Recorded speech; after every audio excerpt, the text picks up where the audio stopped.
ñu jàll ci beneen tomb. kuy woote jëm ci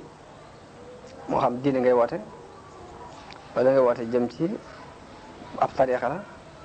wala ngay woote jëm ci ngirum politique wala dara loo gëm looy woote jëm rek lim laaj mooy nga tey ndànk par ndànk dara xëyul sotti. loolu ñu ngi koy déggee ci ni yonente bi sax bi ko yàlla doon yónni daf ko jox ndigalul ni ko li ngay woote na nga ko woote ndànk ci suuf nga xam da doon topp ay xaritam di wax ak ñoom ci li ko yàlla yónni ñuy nangu kenn par kenn ndànk par ndànk ba ngir loolu lépp rek mi ngi doon ragal bett nit ñi